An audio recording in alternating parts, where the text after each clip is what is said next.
Cada um sabe o que é melhor para si, não é mesmo? Então por que alguns se incomodam tanto com as escolhas individuais dos outros?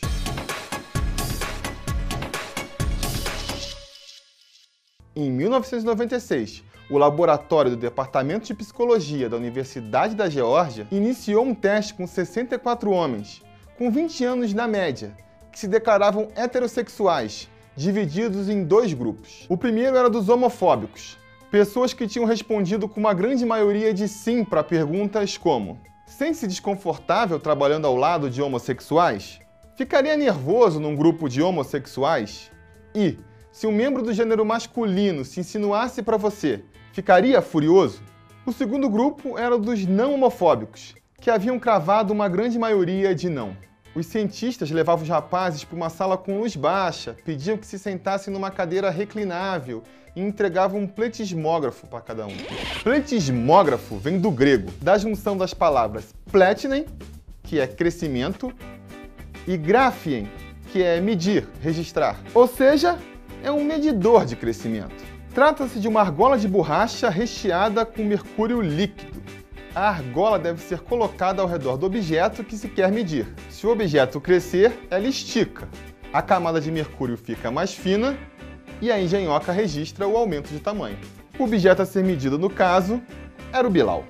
Com o pletismógrafo instalado, todos assistiam a 3 filmes pornôs, com 4 minutos de duração cada. O primeiro filme mostrava uma cena de sexo entre um homem e uma mulher.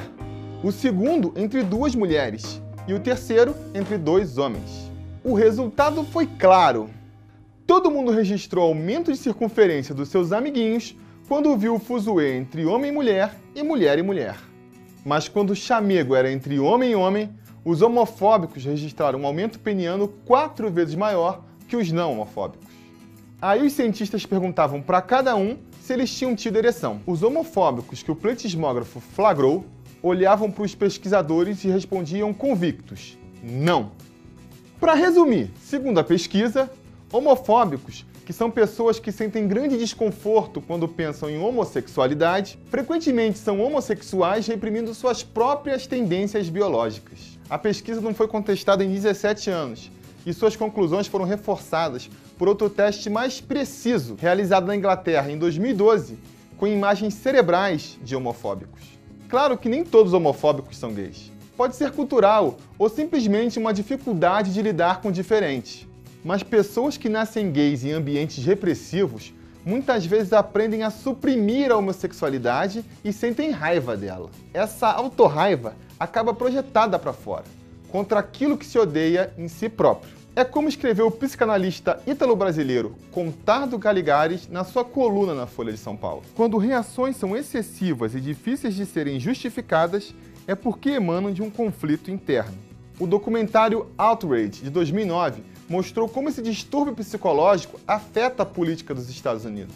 O filme conta a história do jornalista homossexual Michael Rogers, que decidiu se transformar de caça em caçador e foi investigar a vida de políticos ultraconservadores, que sempre votavam contra os direitos dos homossexuais. Vários deputados e senadores americanos foram flagrados, alguns com as calças na mão. Um deles, um senador respeitável, com mulher e filho, foi pego transando com um desconhecido no banheiro de um aeroporto, longe de casa. É que muitas vezes o desejo reprimido acaba escapando nas ocasiões mais constrangedoras. No começo do filme, dá raiva desses políticos hipócritas. Aí começam a aparecer na tela personagens cada vez mais humanos. Um dos últimos entrevistados foi um senhor inteligente chamado Jim Cobb, deputado republicano do Arizona, que passara sua longa e produtiva carreira de político firmemente trancado no armário, sempre votando contra qualquer lei que desse direito a homossexuais. Na década de 90, Cobb soube que as suas escapadas homossexuais seriam reveladas na imprensa. Antes da publicação, ele foi a público e contou a verdade a seus eleitores. Ao contrário do que temia, a confissão não destruiu sua carreira. Cobb se reelegeu várias vezes até se aposentar da política em 2003, com 61 anos e por vontade própria.